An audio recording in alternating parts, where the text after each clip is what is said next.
ಜನಾರ್ದನ್ ರೆಡ್ಡಿ ಶ್ರೀರಾಮುಲು ಮಧ್ಯದಲ್ಲಿ ತೀರಾ ಈ ಮಟ್ಟಿಗೆ ಭಿನ್ನಾಭಿಪ್ರಾಯ ಬರೋದಕ್ಕೆ, ವೈಮನಸ್ಸು ಬರೋದಕ್ಕೆ ಏನು ಕಾರಣ? ಒಬ್ಬೊಬ್ಬರು ಒಂದೊಂದು ಕಥೆ ಹೇಳ್ತಾರೆ. ಬಟ್ ತುಂಬ ಜನ ಹೇಳೋ ಕಥೆ ದುಡ್ಡಿನ ವಿಷಯದಲ್ಲಿ, ಆಸ್ತಿಯ ವಿಷಯದಲ್ಲಿ ಬಂದಿರುವ ಭಿನ್ನಾಭಿಪ್ರಾಯ ಅಂತ. ಅದನ್ನೇ ಜನಾರ್ದನ್ ರೆಡ್ಡಿಯವರು ಸೂಕ್ಷ್ಮವಾಗಿ ಹೇಳಿದ್ರು ಅನಿಸುತ್ತೆ. ಆಸ್ತಿ ದ್ರೋಹ, ನಂಬಿಕೆ ದ್ರೋಹ, ಇನ್ನೊಂದೇನೋ ಹೇಳಿದ್ರು. 3 ದ್ರೋಹಗಳು. ಸ್ವಾಮಿ ದ್ರೋಹ. ತುಂಬ ಜನ ಹೇಳೋದು ಅದನ್ನೇ.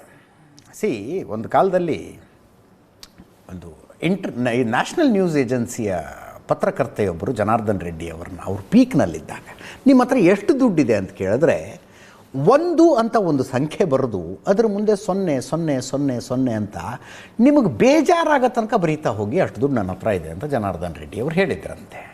ಬಟ್ ಕಾಲಚಕ್ರ ತಿರುಗಿತು. He had a bad time also. Janardhan Reddy ಅವರು ಜೈಲಿನಲ್ಲಿದ್ದಾಗ ಸಂಜೆ ಪ್ರಶಾಂತ್ ಹೇಳ್ತಾಯಿದ್ರು, ಅವ್ರದ್ದು ಫಸ್ಟ್ ಹ್ಯಾಂಡ್ ಇನ್ಫಾರ್ಮೇಷನ್ ಅದು.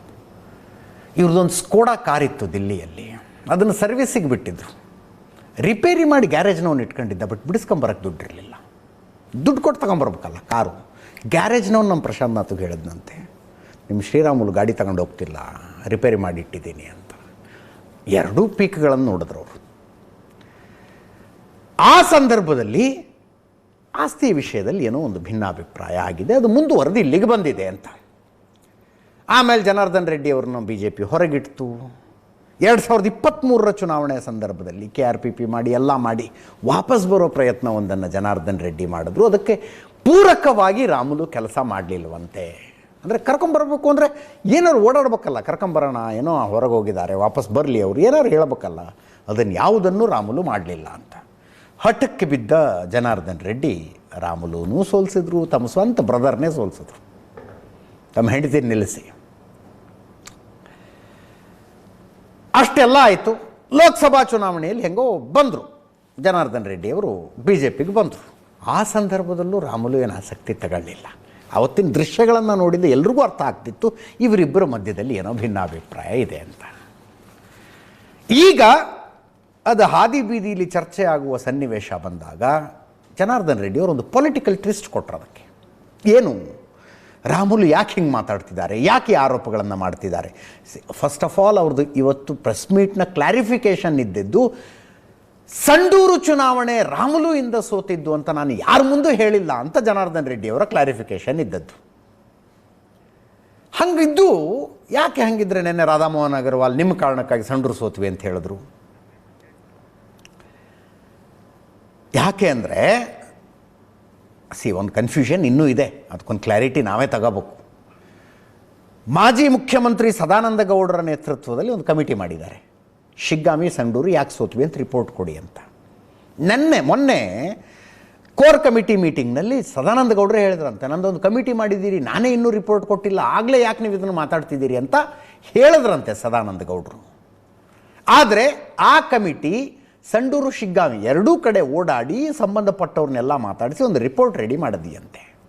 53 ಜನರನ್ನೇನೋ ಸಂಡೂರಿನಲ್ಲಿ ಮಾತಾಡಿಸಿದ್ದಾರೆ, 53 BJP ನಾಯಕರನ್ನ. ಅದರಲ್ಲಿ 47 ಜನ ರಾಮುಲು ಆಸಕ್ತಿ ತೋರಿಸಲಿಲ್ಲ, ಜನಾರ್ದನ್ ರೆಡ್ಡಿ ಅವರ ಜೊತೆಗೆ ಸೇರ್ಕೊಂಡು ಪ್ರಚಾರಕ್ಕೆ ಬರಲಿಲ್ಲ, ಕೆಲವು ಕ್ಷೇತ್ರಗಳಲ್ಲಿ ಮಾತ್ರ ಪ್ರಚಾರದ ಆಸಕ್ತಿಯನ್ನು ತೋರಿಸಿದ್ರು, ಇತ್ಯಾದಿ ಏನೋ ಹೇಳಿದಾರಂತೆ. 53 ಮುಖಂಡರ ಪೈಕಿ 47 ಮುಖಂಡರು. ಅದರ ಮೇಲೊಂದು ರಿಪೋರ್ಟ್ ರೆಡಿ ಆಗಿದೆ. ಆ ರಿಪೋರ್ಟ್ನ ವಿಷಯ ರಾಧಾಮೋಹನ್ ಅಗರ್ವಾಲ್ರ ತನಕ ಹೋಗಿತ್ತು, ಅವರು ಮೀಟಿಂಗ್ನಲ್ಲಿ ಪ್ರಸ್ತಾಪ ಮಾಡಿದ್ರು ಅನ್ನೋದು ಸುದ್ದಿ. ಇದು ಅಂದರೆ ಸದಾನಂದ ಗೌಡರೇ ಹೇಳಬೇಕು, ರಿಪೋರ್ಟ್ ರೆಡಿಯಾಗಿ ಅದರ ವಿಷಯವನ್ನು ರಾಧಾಮೋಹನ್ ಅಗರ್ವಾಲ್ರ ಗಮನಕ್ಕೆ ತಂದಿದ್ರಾ ಏನು ಅನ್ನೋದನ್ನು ಹೇಳಬೇಕು. ಯಾವಾಗ ಅಗರ್ವಾಲ್ರು ಆ ವಿಷಯವನ್ನು ತುಂಬಿದ ಸಭೆಯಲ್ಲಿ ಕೋರ್ ಕಮಿಟಿ ಎಲ್ಲರೂ ಇದ್ದಾಗ ಎಲ್ಲರ ಮುಂದೆ ಹೇಳಿಬಿಟ್ರು, ಮರ್ಯಾದೆ ಪ್ರಶ್ನೆ ಆಗಿಬಿಡ್ತು ರಾಮುಲು ಅವರಿಗೆ. ಅವ್ರು ತಿರುಗಿ ಬಿದ್ದು ಮಾತಾಡಿದ್ರು. ಹೊರಗೆ ಬಂದ ಮೇಲೆ ಇದನ್ನೆಲ್ಲ ಮಾಡಿಸ್ತಿರೋ ಜನಾರ್ದನ್ ರೆಡ್ಡಿ ಅಂದ್ಬಿಟ್ರು. ನನಗೂ ಇದಕ್ಕೂ ಸಂಬಂಧನೇ ಇಲ್ಲ ಅಂತಾರೆ ಜನಾರ್ದನ್ ರೆಡ್ಡಿ. ರಾಮುಲಿಂದ ಸೋತಿದ್ದು ಅಂತ ನಾನು ಯಾವತ್ತೂ ಹೇಳಿಲ್ಲ. ಸಿದ್ದರಾಮಯ್ಯನವರು ಬಂದು ಪಂಚಾಯಿತಿ ಮಟ್ಟದಲ್ಲಿ ಚುನಾವಣೆ ಮಾಡಿದ್ದಕ್ಕೆ ಬಂಗಾರು ಲಕ್ಷ್ಮಣ್ ಸೋತರು, ತುಕಾರಾಮ್ ಹೆಂಡತಿ ಗೆದ್ದರು. ನಾನು ಹೇಳಿರೋದು ಅದನ್ನು ಅಂತ. ಬಂಗಾರ ಹನುಮಂತು ಸೋತಿದ್ದು, BJP ಅಭ್ಯರ್ಥಿ ಸೋತಿದ್ದು, ಅನ್ನಪೂರ್ಣ ತುಕಾರಾಮ್ ಗೆದ್ದಿದ್ದು ಸಿದ್ದರಾಮಯ್ಯನವರು ಬಂದು ಪಂಚಾಯಿತಿ ಪ್ರಚಾರ ಮಾಡಿದ್ದಕ್ಕೆ ಅಂತ ನಾನು ಹೇಳಿದ್ದೀನಿ ಹೊರತು ರಾಮುಲಿಂದ ಅಲ್ಲ ಅಂತ. ಒಟ್ಟಿನಲ್ಲಿ ಬಿಡಿ, ಹಾದಿ ಬೀದಿ ಚರ್ಚೆ ಅಂತೂ ಆಯಿತು. ನಾನು ಪೊಲಿಟಿಕಲ್ ಟ್ವಿಸ್ಟ್ ಕೊಟ್ಟರು ಅಂತ ಹೇಳ್ತಿದ್ನಲ್ಲ, ಯಾಕೆ ಹೀಗೆಲ್ಲ ಆರೋಪ ಮಾಡ್ತಿದ್ದಾರೆ ರಾಮುಲು ಅಂದರೆ, ಅವರು ಕಾಂಗ್ರೆಸ್ಸಿಗೆ ಹೋಗೋದಕ್ಕೆ ಡಿಸೈಡ್ ಮಾಡಿದ್ದಾರೆ. ಬಳ್ಳಾರಿಯ ಮನೆಗಳಲ್ಲೂ ಚರ್ಚೆ ಆಗ್ತಾ ಇದೆ. ಬಳ್ಳಾರಿಯಲ್ಲಿ ಮನೆಗಳಲ್ಲಿ ಚರ್ಚೆ ಆಗ್ತಾ ಇದೆ.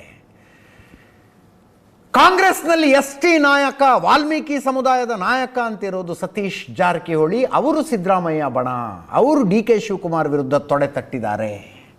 DK ಶಿವಕುಮಾರ್ ಅಕ್ಕಪಕ್ಕದಲ್ಲಿ ತಮ್ಮ ಪರವಾಗಿ ಮಾತನಾಡುವ ವಾಲ್ಮೀಕಿ ನಾಯಕರುಗಳಿಲ್ಲ, ST ನಾಯಕರುಗಳಿಲ್ಲ. ಅದಕ್ಕೆ ಶ್ರೀರಾಮುಲುನ DK ಶಿವಕುಮಾರ್ ಕರೀತಾ ಇದ್ದಾರೆ. ಇವರು ಹೋಗೋದಕ್ಕೆ ತಯಾರಾಗಿದ್ದಾರೆ. ಹೋಗೋದಿದ್ರೆ ಹೋಗಲಿ, ನನ್ನ ಮೇಲೆ ಆರೋಪ ಹಾಕಿ ಹೋಗೋದು ಬೇಡ ಅಂತ ಜನಾರ್ದನ್ ರೆಡ್ಡಿ ಹೇಳೋದು. ಅವ್ರು ಯಾಕ್ರಿ ಅಂದರೆ ಇವ್ರನ್ನ ಮುಂದಿಟ್ಕೊಂಡು ಆಟ ಆಡಿಸ್ಬೇಕು ಅಂತ DK ಶಿವಕುಮಾರ್ ತಯಾರಾಗಿದ್ದಾರೆ ಅಂತ ಜನಾರ್ದನ್ ರೆಡ್ಡಿ ಅವರು ಹೇಳಿದ್ದಕ್ಕೆ ನಾನೇನು ಸಣ್ಣ ಮಗುನ ಅವ್ರ ಹತ್ರ ಆಟ ಆಡೋದಕ್ಕೆ ಅಂಥ ಯಾವ ಉದ್ದೇಶವೂ ನನಗಿಲ್ಲ ಅಂತ ರಾಮುಲು ಅವರ ಸ್ಪಷ್ಟೀಕರಣ. ಕೇಳಿಸ್ಕೊಳ್ಳಿ ಅದನ್ನು.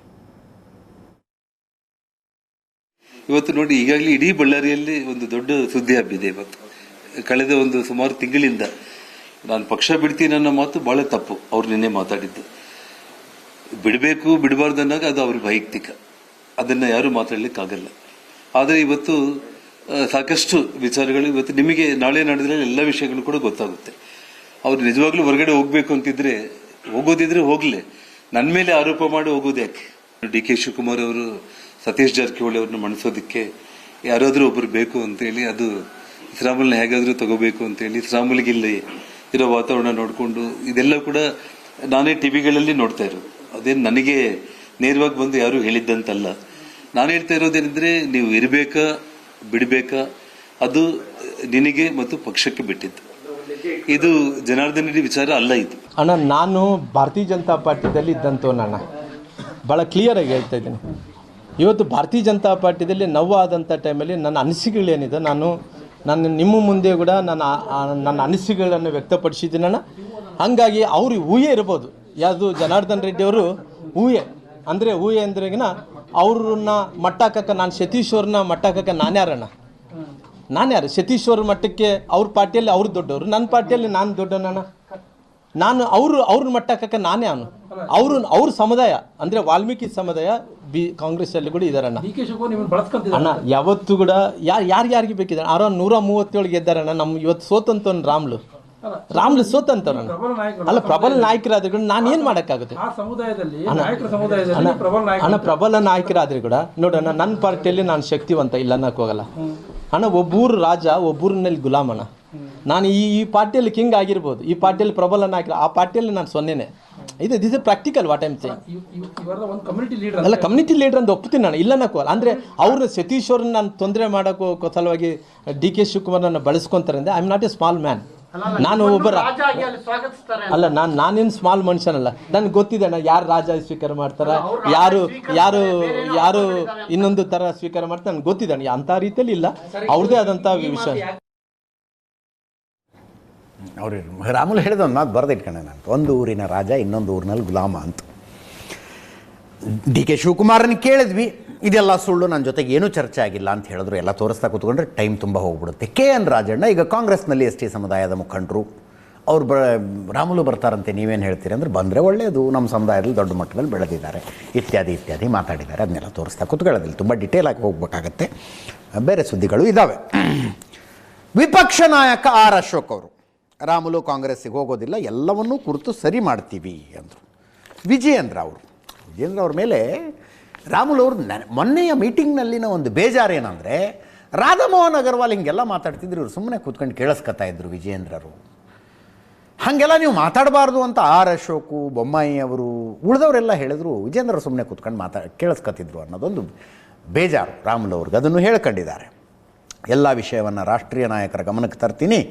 ರಾಮುಲು ವಿಚಾರದಲ್ಲಿ ಕೋರ್ ಕಮಿಟಿಯಲ್ಲಿ ಚರ್ಚೆ ಆಗಿದೆ, ಅವ್ರ ಬಗ್ಗೆ ನಮಗೆ ಗೌರವ ಇದೆ. ಅಗರ್ವಾಲ್ ಅವರು ಎಲ್ಲರೂ ಒಗ್ಗಟ್ಟಾಗಿ ಹೋಗಬೇಕಂದ್ರು, ಅಪಾರ್ಥಕ್ಕೆ ಅವಕಾಶ ಕೊಡದೆ ಒಗ್ಗಟ್ಟಾಗಿ ಹೋಗೋಣ ಅಂದರು. ಕೇಳಿಸ್ಕಡೆ. ಇಲ್ಲ, ಆ ಥರದ್ದೇನೂ ಇಲ್ಲ. ರಾಮುಲು ಜೊತೆ ನಾನು ಟಚಲ್ಲಿದ್ದೀನಿ. ಇಲ್ಲೇ ಈಗಲೇ ಅಲ್ಲಿ ಗೊಂದಲ ಆಗಿದೆಯಲ್ಲ, ಇನ್ಯಾಕೆ ರಾಮುಲು ಅಲ್ಲಿ ಹೋಗ್ತಾರೆ? ಇಲ್ಲಿ ಕೋರ್ ಕಮಿಟಿ ಸದಸ್ಯರಿದ್ದಾರೆ, ಅವರು ಅಲ್ಲಿ ಹೋಗಿ ಆರ್ಡಿನರಿ ಮೆಂಬರ್ ಆಗೋಕ್ಕೆ ಯಾರು ಹೋಗ್ತಾರೆ? ನೋಡಿ, ಊಹಾಪೋಹಗಳಿಗೆ ನಾನೇನು ರಿಯಾಕ್ಟ್ ಮಾಡಲ್ಲ. ಶ್ರೀರಾಮುಲು ಅವರ ವಿಚಾರದಲ್ಲಿ ಮೊನ್ನೆ ಕೋರ್ ಕಮಿಟಿನಲ್ಲಿ ಏನು ಚರ್ಚೆ ಆಗಿದೆ, ಶ್ರೀರಾಮುಲು ಅವರು ಸಹ ಮಾಧ್ಯಮದಲ್ಲಿ ಮಾತನಾಡಿದ್ದಾರೆ, ನಾನು ಕೂಡ ಗಮನಿಸಿದ್ದೇನೆ. ನಾನು ಮಾನ್ಯ ಶ್ರೀರಾಮುಲು ಅವರೇನಿದ್ದಾರೆ ಅವ್ರ ಬಗ್ಗೆ ನಮಗೂ ಕೂಡ ಗೌರವ ಇದೆ, ಹಿರಿಯ ನಾಯಕರಿದ್ದಾರೆ. ಒಳಗೆ ನಡೆದಂಥ ಚರ್ಚೆಗಳು ನಮ್ಮ ರಾಷ್ಟ್ರೀಯ ಪ್ರಧಾನ ಕಾರ್ಯದರ್ಶಿಗಳು ರಾಧಾ ಮೋಹನ್ ದಾಸ್ ಅವರು, ನಾವೆಲ್ಲ ನಾಯಕರುಗಳು ಕೂಡ ಒಗ್ಗಟ್ಟಾಗಬೇಕು, ಭಾರತೀಯ ಜನತಾ ಪಾರ್ಟಿಯನ್ನು ರಾಜ್ಯದಲ್ಲಿ ಮತ್ತೊಮ್ಮೆ ಬಹುಮತದೊಂದಿಗೆ ಅಧಿಕಾರಕ್ಕೆ ತರಬೇಕು ಅನ್ನುವ ಸದುದ್ದೇಶದಿಂದ ಕೆಲವು ಚರ್ಚೆಗಳು ಆಗಿದೆ. ಅದನ್ನು ಬಹಿರಂಗವಾಗಿ ಮಾತನಾಡೋದಿಲ್ಲ. ಆದರೆ ಶ್ರೀರಾಮುಲು ಅವರು ಕೂಡ ನಾನು ವಿನಂತಿ ಮಾಡ್ತೇನೆ, ಅಪಾರ್ಥಕ್ಕೆ ಅವಕಾಶ ಮಾಡಿಕೊಡಬಾರ್ದು, ನಾವೆಲ್ಲರೂ ಕೂಡ ಒಟ್ಟಾಗಿ ಹೋಗೋಣ ಅಂತಕ್ಕಂಥ. ಇದೆಲ್ಲದರ ಮಧ್ಯದಲ್ಲಿ